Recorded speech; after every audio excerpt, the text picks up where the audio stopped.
for the RB Leipzig forward, according to our colleagues at Sky Germany, who say today could be decisive. Mark, just fill us in on the details.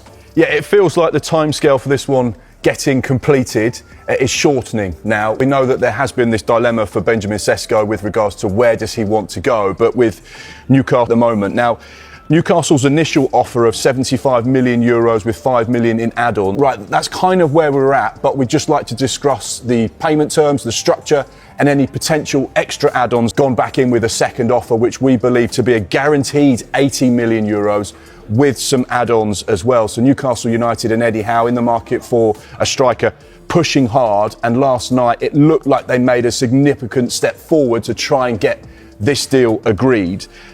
We know that Manchester United have been lurking in the background for some time. Our information is that Manchester United would be willing to sign Sesko and potentially make RB Leipzig an offer of around 80 million euros as well.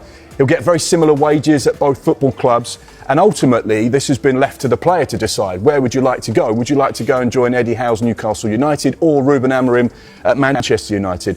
But in the early stages of this deal, it's been Newcastle that have been making all of the significant steps to try and get the player and convince the player that he has a long, strong and positive future in the Premier League, but in the North East. Be interesting to see what Manchester United do, but it certainly feels like today is going to be a significant day with movement on this particular deal. I don't think by Thursday or Friday we'll be talking about where is Benjamin Sesko going. I think we're going to know very soon.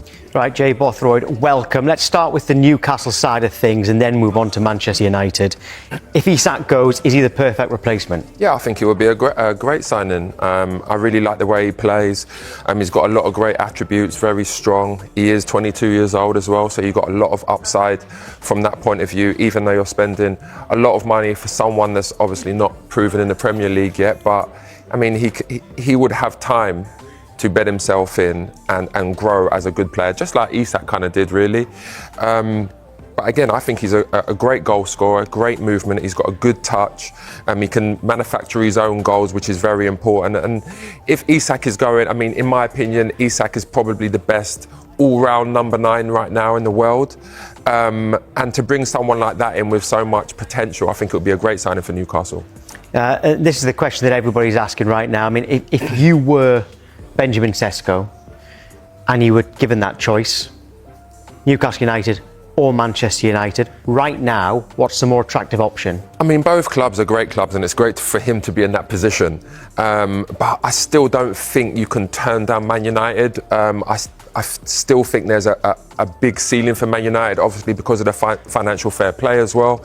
They're going to be able to do more things in the market going forward. But I can't see beyond Man United for me. I feel like he's made Amorim's made some really good signings, and Mbeumo, Cunha, and to have him as that focal point at number 9, I think it would be great for him. But again, both clubs are great options. You know, every time I speak negatively about Newcastle, I always get a stick. But I mean, don't do it then. Yeah, no, I'm not speaking negative about him. I think there's two great clubs, but I just feel like, I think it's two great clubs, and I just feel like you still can't go see beyond Man United for this one. I'll tell you what, I'll counteract then. I think Newcastle would be the perfect next step for Benjamin Sesko because of one person only, Eddie Howe.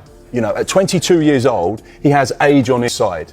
There's no question that he has the potential to be a top player, hence why you've got big Premier League clubs that are interested in him. Just 2 transfer summers ago, Real Madrid were tracking Sesko and had a plan to take him to Madrid at some stage in his career, and they've been monitoring him for such a long period of time. But when you look at him right now, he is almost exactly what Alexander Isak was. He needs to go to a club where he can play, where he can be developed, coached, and he can fulfill the potential that a lot of clubs have seen in him. And which club has the best track record of developing players in the Premier League over the last few years? It would be Eddie Howe and Newcastle United. You just look at what he did with Isak or Bruno or Tonali, or actually at 22, we can go there for 3 or 4 years, and then at 25 or 26, then go and get the big money move or go and get the big Champions League club, which Newcastle are, by the way, at the moment. So for his career, it actually makes sense for him if he's going to get similar wages at both clubs, to go and play Champions League football and to go and play under a coach that can develop him. So you're saying that Newcastle's stepping stone? I'm not saying it's a stepping stone. I'm saying for him right now, that would be the next disrespect best here. step. No, I would. You started on me already. He was getting Newcastle fans on his side. I know exactly. And then kind No. of said stepping stone. I just feel like, I mean, obviously, if Man United was to go and improve, Amorim was to get them being successful, playing the way he wants them to play, a club like Man United is that next step, right? So I feel like if it's going to be a club like that, then you might as well go there now and try and help build it and be that number 9, because he's going to play week in, week out. There's no doubt about that, because obviously Amorim don't really fancy Højlund. We see that last year. He didn't play much even when he was fit. I feel like Sesko would be a great signing for Man United as well. You mentioned Højlund there. Could he be a trump card for Manchester United in terms of going the other way? They'd like him to be, but he won't be. Rasmus Højlund has made it quite clear to the hierarchy at Manchester United, I want to stay at Old Trafford, I want to fight for my place, I want to be a part of this new look Manchester United team. We know that there has been discussions between RB Leipzig and Manchester United. It wouldn't be a swap deal, but there would potentially be, RB Leipzig losing a striker and then gaining a striker in the same conversation. So it certainly suit them. But what we do know is that there is a lot of interest in Rasmus Højlund from teams in Serie A. I think virtually all of the big sides. He did well there, didn't he? Yeah, he did when he was at Atalanta. He wasn't there for a long period of time. His trajectory has been so sharp. Yeah. And he's moved from club to club to club quite quickly because he's done so well. And he's gone from being a £5 million player to a £70 million player.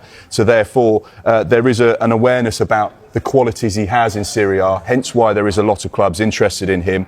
We know that AC Milan, the latest side to express their interest in the player. Be interesting to see how things develop. But yeah, he's got options on the table, that's for sure. Well, that's Sesko. It does take us back to Alexander Isak, though, because he is back at the club's training ground. He was there yesterday. We had those shots of him arriving. His teammates will be arriving back soon.